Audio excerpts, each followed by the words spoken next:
The fluorescent lights buzzed overhead. Too bright, too pristine, too sterile. That sharp, mechanical hum still echoes in my mind. I was walking down the hospital corridor, clutching a stuffed bear I'd grabbed during my lunch break. My daughter had just arrived, or so I believed. I was grinning, floating on air, unaware of the storm waiting just around the corner. Then I heard them, laughter, familiar voices cutting through the silence like knives. Unmistakable, Jake's voice. He's clueless. At least he brings in good money. Jake, my closest friend. My brother in everything but blood. The man who stood beside me through every trial and triumph. And then her voice, soft, cold, venomous.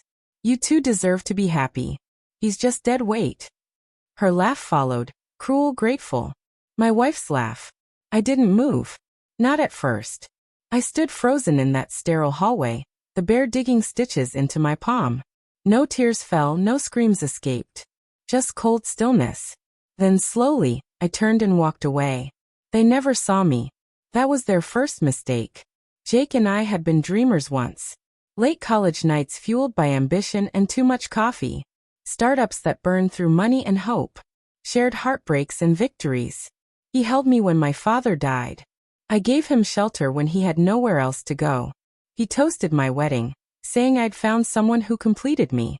What he didn't say was that she'd complete him, too, but in a very different way. 3 years. That's how long their secret lasted. I learned that later. But in that moment, in the hospital hallway, I already knew.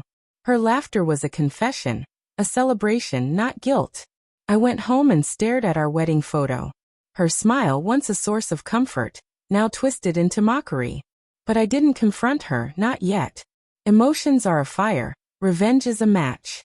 I needed patience, proof, precision. So I played the part. The loving husband, the devoted father. I kissed her, cradled the child, let Jake slap me on the back and call me brother. But beneath that calm surface, I was digging. She hadn't changed her passcode. I found messages, photos, hidden accounts, and plans for a future that didn't include me. I sent everything to a secret email, then hired a professional, a private investigator. No lines crossed. Just clarity. The truth came fast. Jake had siphoned money from our company. My wife had helped him launder it clean. And the child? Not mine. A DNA test confirmed it that very day. I shifted everything. Assets moved to a company in Jake's name, bank accounts secured, her access revoked. I paid a lawyer in cash, changed the locks, set up security cameras, and carefully drafted the confrontation. 1 week later, I invited them both over. Jake arrived first, grinning like he owned the world. My wife followed, clueless. I poured wine and then calmly said, I know. Silence. I know about the affair, the money, the baby. Her face drained of color. Jake stuttered. I raised a hand. Don't bother lying. I'm not giving you that chance. I slid a folder across the table. Inside, texts, bank records, photos, DNA results. Her composure cracked. Jake went pale. You called me a failure, I said. But you never realized who kept the lights on.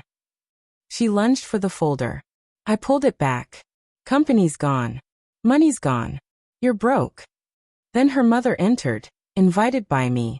She opened her mouth to speak, but I pressed play on a recorder. Her voice echoed through the room. He's just dead weight. My wife's face turned ghostly pale. I'm filing for divorce, with cause. You'll walk away with nothing. Jake stood, hands shaking. You can't do this.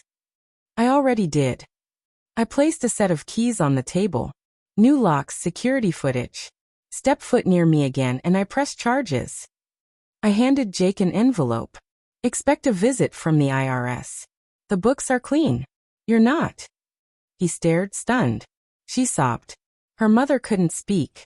I walked to the door, paused and looked back once. You thought I'd crumble. You forgot who I was. It's been 6 months. Jake is facing federal charges. My ex-wife lives with her mother now. They fight constantly. She tried to drag the divorce into court, claiming abuse, but the judge saw the truth. She left with nothing. Not even the child who was never mine. Sometimes I remember that hospital hallway. The laughter. The moment I could have stormed in, demanded answers. But silence served me better. It let them believe they'd won, until their world crumbled beneath them. They say revenge poisons the soul. I disagree. For me, it brought clarity. The moment when everything made sense. They built their future on lies on my back. I made sure their fall was long and devastating. And when they hit bottom, I never looked back.